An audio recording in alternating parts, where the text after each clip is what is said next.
Think of a box that says fragile on it. It's going to have something in it that breaks if you throw it around. So it could be something like glass, for example. Now, if you ask most people, what is the opposite of fragile? You'll get answers like resistant or robust. So something like a more solid piece of glass that doesn't break when it gets thrown around. But that's like saying that the opposite of negative is neutral.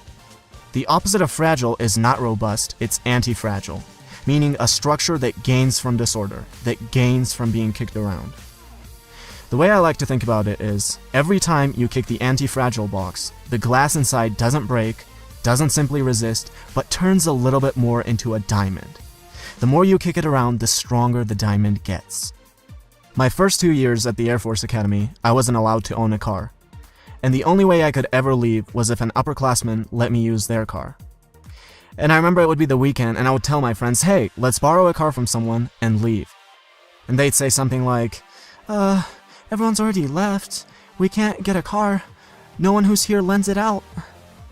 And I went along with that for a while, but then I said, this is bullshit. I'm going to go around and knock on every single door and ask for a car.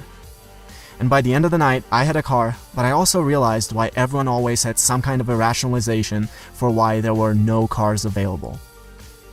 Every time I knocked on a door, it was awkward. And awkward was the best scenario. The most common answers were rude or condescending.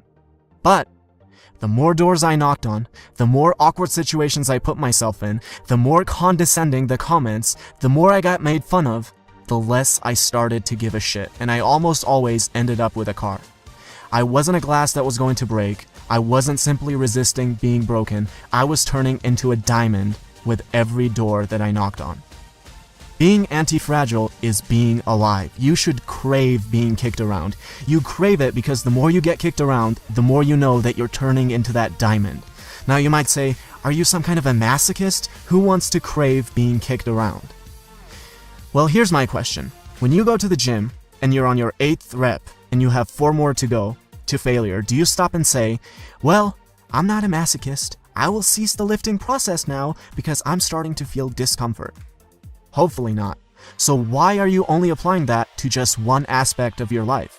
It's actually a lot easier to go to failure on your set in the gym than to go door to door trying to sell a product, or make those uncomfortable calls when you're an entrepreneur, or go up to a woman in the middle of the street and say hi.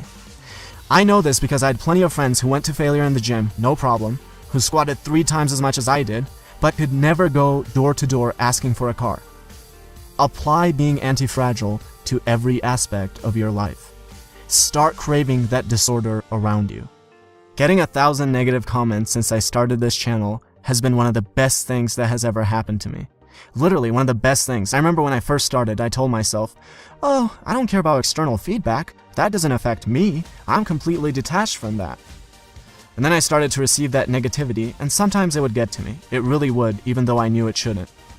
Fast forward to now, after reading 1,000 negative comments, it doesn't even register anywhere anymore.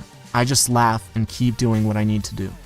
But to get to that level with anything, you should be willing to be alive, to be anti-fragile, to be thrown around.